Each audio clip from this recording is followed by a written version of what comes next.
In this video, I'm going to talk about the first part of the assignment 1 and talk a little bit about population change as part of the process. So what I'm asking you to do in this first part is to try to understand the demographic equation. So the fact that population change from time 1 to time 2 is at its most fundamental level, births minus deaths plus people who've moved into the place minus people who have moved out of the place. That's pretty much common sense, but the thing about it is that if you're missing any given component in that equation, whether that's population at time 2 or whether you don't have your net migration, you can calculate that by plugging in other things into the formula. So that's part of what you're going to get out of this first part. Another thing that you're going to understand is the concept of natural increase and growth and how they differ. You're going to also learn about counts versus rates. And in the end, you're also going to be asked to fiddle with your actual numbers to see if you can find a way to understand better which has the greatest impact on population change for your country, births, deaths, or migration. So to do this assignment, first you choose a country. It may be that you're going to use the same country throughout the whole assignment, but you're not. As you move through this assignment, it gets harder and harder to find the data. So, you may be switching. It doesn't matter a huge amount. You need population at 2 points in time. Probably a year is a good gap, 2009 to 2010 or something like that. You're going to need total births during that time. If it's a 1-year gap, you get births for 2009, 5-year gap. You'd use the total for the 5 years. Total deaths during the time gap. And so again, same thing. If your time gap was 2009 to 2010, you'd just get 2009. If it's a 5-year time gap, so if you're seeing population change over the course of 5 years, you would need the total for all 5 years. Now, the tricky part is, what if for some reason, and this is not going to happen here because I know all of this is available in the international database depending mostly on the country you choose, but what if you had population at 2 points in time that covered just a 1-year gap, but you could only get total births over a 5-year gap or total deaths over a 5-year gap? Well, then you'd have to take that total and divide by 5 because that represents 5 years worth of deaths or births. Likewise, if you get population over 2 points in time that are 5 years apart and these are only 1 year's worth of births or 1 year's worth of deaths, then you're going to need to multiply them by 5 to estimate that difference between these 5 years of time change. This whole idea of having to adjust your data to deal with the variations in what's available is a really important part of demography. Finally, net migration, and you just need a number, like how many, not the rate, and it's net, so you don't have to have in and out, just the net. All of this can be found in the Census Bureau's international database, so I'll use this as an example. You would be choosing your 2 years. I'm clicking the control. You would do a command on a Mac to select 2 years. I'm selecting my country, and in this case I'm choosing Sweden. And then demographic overview. Now this first part of it, I'm going to tell you exactly where you can go get it, demographic overview. When I click submit, I now have a table that tells me my population, not just my time period I was interested in, 2009, 2010, but it went ahead and gave me some more points too. So I probably want to save that for a later point in the assignment. I have my births in thousands, I have my deaths in thousands, and I have my net number of migrants in thousands. So all of this I'm going to want to copy. Just pull and copy, Control C or Command C, and then I'm opening up Excel, getting myself a new spreadsheet, shrinking my spreadsheet so it fits in here, putting my cursor in the upper corner, clicking on that, and then here's my table. So a few things I'm going to do to mess with my table. For one thing, I'm going to make that visible. Secondly, I'm going to make all those go away. I can do that by highlighting that column, right-click, remove hyperlinks. It's easier to deal with. I like to add 3 zeros to all of these because it's easier for me to understand the in thousands. But I don't have to. You can leave it like this as long as you follow through in your head that this is the population in thousands. This is the fertility in thousands, or births in thousands, deaths in thousands, migrants in thousands. So your assignment is now, so we've got our population, we've got our births, we've got our deaths, we've got our net migration.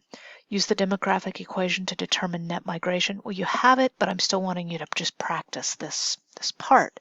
So we know that the demographic equation is population at time 2 equals population at time 1 plus births during the gap minus deaths during the gap plus in migrants during the gap minus out migrants during the gap. This part right here, immigrants and out migrants, is often just looked at as net migration.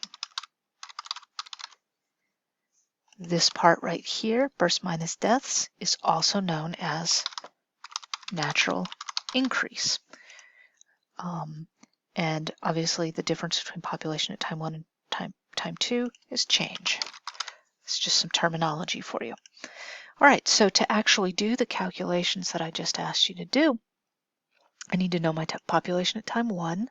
So here's that, 2009. Let me highlight that. Population at time 2, highlight that. I need to know my births in 2009 because we're talking about the time change between 2009 and 2010. Highlight that. Deaths during the same time gap. And then we're going to calculate net migration and compare it to this. All right, so if population at time 2, just copying and pasting, is that. And that's going to equal our population at time 1. Then I'll pull this out. I'll pull this out. And there's all sorts of different ways you could choose to do this. I'm just doing it this way. So if I wanted to know the net migration, what I need to know is what's the difference between this plus this minus this. So, and of course this. So population at time 1 with some other stuff added, subtracted, and then we have population at time 2. And the idea is, what's the difference? The difference has to have come from somewhere, and that difference is going to be net migrants. So in this case, equals population at time 1 plus population at time, plus births, population at time 1 plus births, minus deaths. So you always add births and subtract deaths. That should be pretty obvious. Hit the enter key, 9454. So what's the difference between 9454 and 9352? Is going to be our net migrants. Other things in the question, calculate your rate of natural increase. Well, I've already calculated the natural increase, so that's just the count. And if you'll recall, all of these formulas are here. Here's birth and death, balancing equation. Natural increase is just births minus deaths. So I have that right here, births minus deaths, births minus deaths. So my natural increase equals births minus deaths. There, that's 22 in I. And the actual rate of natural increase, which there is a formula for right here. There's two different ways to do it. Births minus deaths over the total population, or if you just have population at time 1 and time 2 without migrants, you can do it. But most of the time, we don't have closed systems. Migration happens. If this were for the world, we would do it a little differently. So this means I need to take that number, that 22, and divide it by the total population. Keep in mind this is 22,000, not 22, because everything's in thousands. So the total population in time 1, 9354. So my rate of natural increase equals 22 divided by 9352, and then we usually multiply it by constant so that we can understand it as a proportion. So it's going to be that times 100, and then now we can see 23% rate of natural increase. The next question that I've asked you to deal with here is growth rate, and that one's going to include net migration, so you'll work your way through that. Doubling time is just a formula. You don't even need to understand why this formula works the way it works mathematically. The other stuff I'd like you to understand, but this you don't, and it'll just tell you how many years until the population doubles. Then you're going to look back at all this data and you're going to calculate and your measures, and you're going to hypothetically do some things like cut your births in half and then run this again to figure out your growth rate and your doubling time. Cut your deaths in half, run it again. So you're going to want to, when you build your spreadsheet, do a lot of very nice, neat labeling. This one is not particularly well labeled, but you're going to want to so that you can do those, make those changes, those hypothetical changes, and see what happens. So that is part one of the assignment and a brief overview of how we understand population change.